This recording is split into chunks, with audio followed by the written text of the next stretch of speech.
semacam tanggul-tanggul seperti ini, ya. Dan ini proses metabolismenya terjadi secara aerobik. Nah, tetapi tentunya proses ini sangat merepotkan dan akhirnya produksi sendawa untuk pembuatan bubuk mesiu lebih memfokuskan kepada sendawa atau potasium nitrat yang diproduksi dari tambang, proses pertambangan. Oke.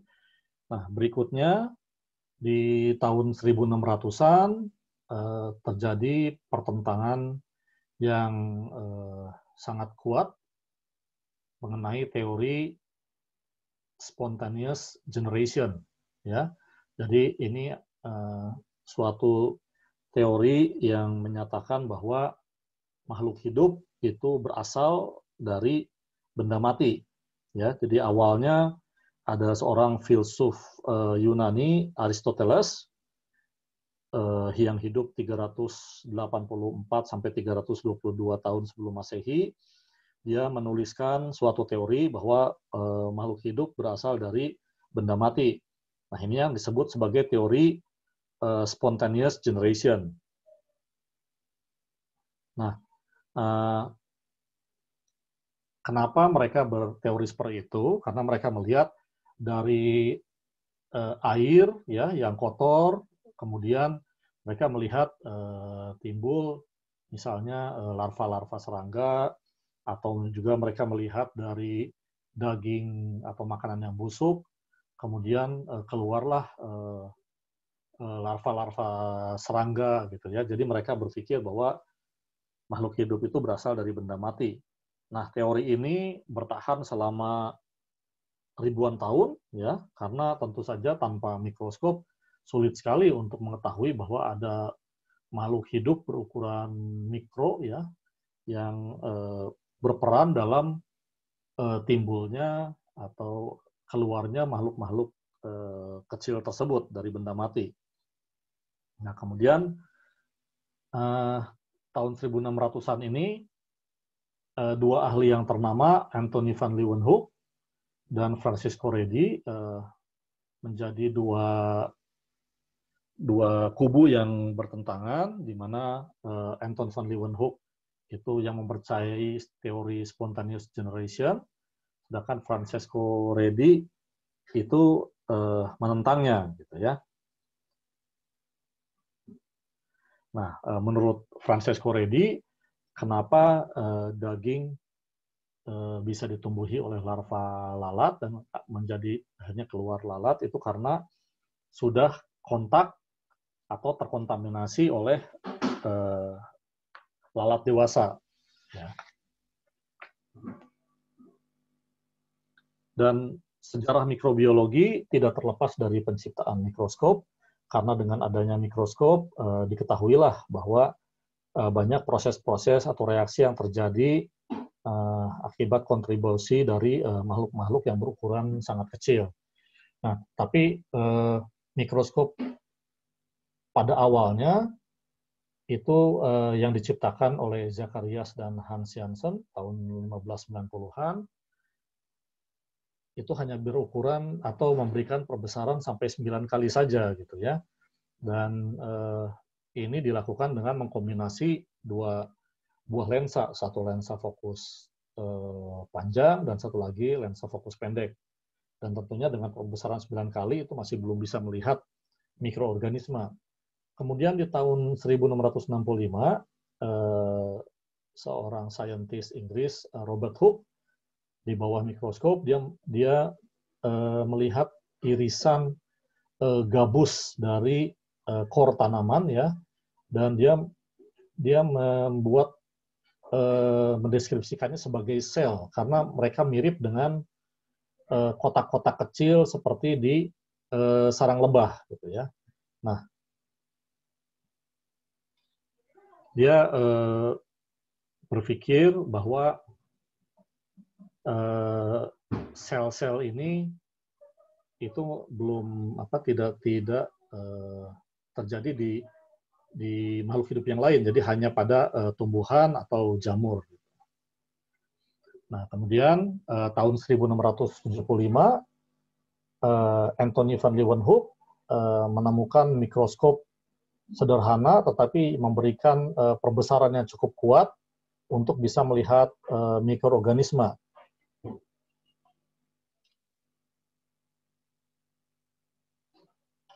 Nah, ada suatu era yang disebut First Golden Age of Microbiology, yaitu pada sekitar pertengahan 1800-an sampai awal 1900-an, yang dimaknai sebagai lahirnya atau kelahiran dari mikrobiologi industri. Nah, Louis Pasteur adalah pionir di bidang fermentasi mikroorganisme ini. Nah, dia juga menemukan proses pasteurisasi, ya, yang berasal dari namanya ini, di mana dia melakukan berbagai eksperimen untuk mematahkan teori spontaneous generation. Nah, di sini dia menggunakan sebuah labu yang diisi dengan cairan kaldu, ya. Dia menunjukkan bahwa kalau cairan kaldu ini terekspos dengan udara luar, ya. Nah, kaldunya ini tetapinya setelah dipanaskan dulu sebelumnya, jadi disterilisasi. Kemudian kalau dia terekspos terhadap udara luar, maka dalam 3 hari tumbuhlah mikroorganisme di dalam kaldu tersebut. Tetapi kalau dipasang semacam pipa leher angsa yang membuat sulit untuk udara dari luar itu masuk ke dalam labu, setelah 3 hari tetap tidak ada mikroorganisme. Jadi dengan eksperimen ini, Louis Pasteur bisa membuktikan bahwa terjadinya pertumbuhan mikroorganisme di dalam kaldu, ya, itu terjadi akibat kontak dengan makhluk hidup yang berasal dari udara. Oke, kemudian tahun 1796 Edward Jenner itu yang pertama membuat eksperimen yang nantinya akan menjadi awal mula dari vaksin, ya. Jadi yang dia lakukan adalah dia melihat bahwa pasien yang terkena dengan penyakit cacar, ya, jika dia diberikan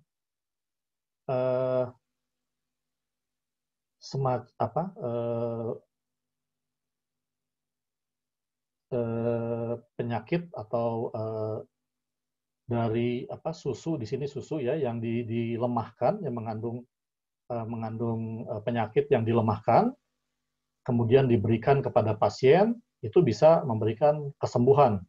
Jadi ini adalah pemberian kuman atau mikroorganisme penyebab penyakit yang telah dilemahkan. Dan ini bisa mendorong terbentuknya kekebalan tubuh untuk menghindari penyakit cacar ini. Nah, inilah yang menjadi awal mula asal kata vaksin dari variole vaccinae, ya, yang berarti cacar sapi. Nah, dengan penemuan-penemuan yang dilakukan oleh Louis Pasteur, itu mendorong banyak penemuan atau proses produksi berbagai macam produk dengan menggunakan bantuan mikroorganisme. Ya, jadi ada produksi asam laktat, gliserol, butanol, aseton, citric acid, sorbos, ya. Jadi inilah yang dinamakan sebagai golden age dari mikrobiologi, ya, yang pertama. Kemudian di dunia kesehatan, Robert Koch berhasil menumbuhkan bakteri di laboratorium. Jadi dia bisa menumbuhkan bakteri di permukaan kultur agar, ya, di dalam gelas berbentuk khusus yang didevelop oleh asistennya yang bernama Julius Richard Petri. Inilah yang kemudian terkenal sebagai Petri dish. Jadi banyak inovasi-inovasi baru di bidang mikrobiologi yang dikembangkan. Kemudian penisilin dikembangkan tahun 1929, ditemukan oleh Alexander Fleming. Nah, di mana dia melihat bahwa ada sejenis koloni jamur yang mampu menghambat pertumbuhan bakteri di Petri dish gitu ya. Dan kemudian dia mencoba mengekstrak bahan dari jamur tersebut sehingga antibiotik yang pertama itu dihasilkan. Kemudian Edward Buchner, dia mendapatkan hadiah Nobel karena dia bisa mengekstrak cairan yang berasal dari ragi untuk memfermentasi larutan gula. Nah, ini merupakan suatu penemuan yang mematahkan teori bahwa proses-proses yang melibatkan mikroorganisme ini hanya bisa, atau proses-proses mikrobiologi hanya bisa terjadi dengan kehadiran makhluk hidupnya langsung, gitu ya. Nah, di sini dia membuktikan dengan menggunakan sesuatu cairan yang diekstrak dari jamur, dan jamurnya sudah dibersihkan, disaring, di bawah mikroskop dibuktikan tidak ada jamurnya lagi, tetapi cairan tersebut mampu memfermentasi larutan gula. Nah, disinilah awal mula dari penemuan enzim. Sehingga setelah itu mulai banyak penemuan-penemuan lainnya, ya, yang untuk penemuan berbagai enzim yang digunakan untuk proses-proses fermentasi yang lainnya. Kemudian juga dilakukan ekstraksi enzim, ya, kemudian ekstraksi dari berbagai metabolit lain yang dihasilkan oleh mikroorganisme. Nah, zaman keemasan dari mikrobiologi itu terjadi pada saat dikembangkannya molecular biology, ya. Nah, di mana mulai diteliti, diekstraksi materi genetik dari mikroorganisme, antara lain bakteri dan virus, gitu ya. Kemudian para peneliti mulai mencoba mengkombinasikan atau merubah materi genetik tersebut, ya. Kemudian mereka juga mengetahui bahwa beberapa materi genetik itu secara spesifik mempengaruhi ekspresi tertentu, gitu ya. Jadi mempengaruhi sifat yang akhirnya keluar di makhluk hidup yang mempunyai kode genetik tersebut, ya. Jadi yang disebut sebagai gene expression.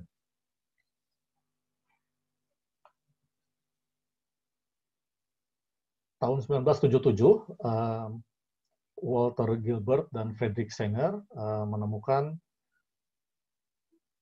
teknik untuk rapid DNA sequencing. Jadi mereka bisa membuat kode genetik dari DNA, ya DNA yang bisa berasal dari berbagai makhluk hidup, ya, dan kemudian bisa direcord, gitu, dan akhirnya ini bisa sehingga setiap DNA yang bertanggung jawab untuk produksi misalnya protein tertentu itu ada recordnya, ya, ada urutannya yang kemudian bisa mendorong pengembangan berikutnya, misalnya untuk merubah kode genetik dari suatu DNA tertentu. Dan di zaman keemasan molekular biology ini, banyak penemuan-penemuan lain seperti penemuan struktur DNA oleh Watson, Crick, and Franklin, kemudian gene cloning, ya, kemudian mulai juga dilakukan rekombinasi genetik, ya, dan dilakukan juga DNA sequencing untuk mencoba memetakan materi genetik dari makhluk hidup. Dan akhirnya ini mengarah juga ke proyek untuk membuat mapping dari human genome dari manusia. Tahun 1997 sudah ada hewan pertama yang menjadi hasil cloning, itu seekor domba bernama biri-biri, ya, bernama Dolly. Kemudian tahun 2000-an pemetaan dari struktur gen manusia, ya, itu sudah lengkap. Nah, zaman keemasan berikutnya dari mikrobiologi adalah integrative microbiology, di mana di sini terjadi berbagai penemuan yang memberikan pengertian lebih jauh dari kontribusi mikroorganisme di berbagai proses yang akhirnya mempengaruhi berbagai aspek bidang ilmu maupun aplikasi yang sangat bervariasi. Jadi di sini ada, sehingga mikrobiologi menjadi bagian dari, ada bagiannya menjadi food microbiology, aeromicrobiology, yaitu yang meneliti mikroorganisme yang berada atau terbawa dengan udara, industrial microbiology yang lebih mengarah kepada produksi berbagai material dari proses mikrobiologi, ya. Kemudian pengembangan mikrobiologi di pertanian, bidang medis juga sangat berkembang pesat, ya. Kemudian mikrobiologi perairan, mikrobiologi batuan dan pertambangan, dan yang ilmu yang terbaru juga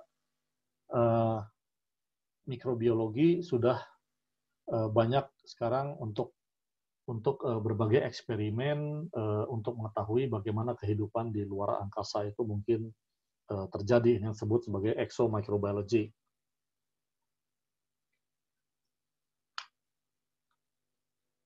Oke, sehingga sekarang ilmu microbiology itu sudah berkembang sangat pesat, sangat beragam. Secara definisi, microbiology terapan adalah sebuah disiplin ilmu yang berkaitan dengan kegunaan dan aplikasi mikroorganisme di berbagai bidang. Bioteknologi itu adalah suatu ilmu atau teknologi yang menggunakan sistem biologis, ya, baik dari makhluk hidupnya sendiri maupun bagian dari makhluk hidup itu untuk mengembangkan atau menciptakan berbagai produk untuk berbagai kegunaan yang spesifik. Nah, mikrobiologi industri adalah cabang dari bioteknologi yang dimana ini dikembangkan lebih jauh untuk menciptakan berbagai produk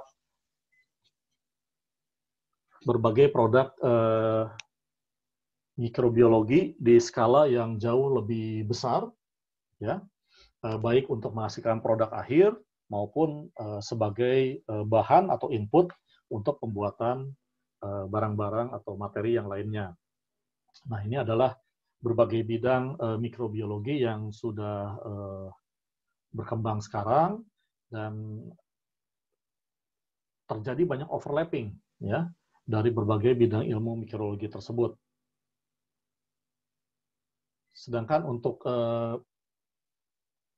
produksi dari produk mikroorganisme itu kita bisa lihat, ya, ada yang memproduksi primary metabolite, ya, misalnya citric acid, acetic acid, vitamin, etanol, ya. Ada yang secondary, ya, dengan proses lanjutan. Kemudian ada yang menggunakan sudah skala industri, ya, menjadi cabang mikrobiologi industri. Itu bisa juga nanti menggunakan materi mikroorganisme yang sudah direkayasa, ya. Nah, jadi sekarang banyak sekali material atau produk yang dikembangkan baik secara sebagai primary metabolit, secondary metabolit, ya, atau merupakan hasil metabolit dari mikroorganisme yang sudah direkayasa secara genetis. Oke, demikian materi kuliah untuk minggu pertama. Kita akan diskusikan nanti di sesi tatap muka melalui Zoom atau Google Meeting. Terima kasih untuk waktunya.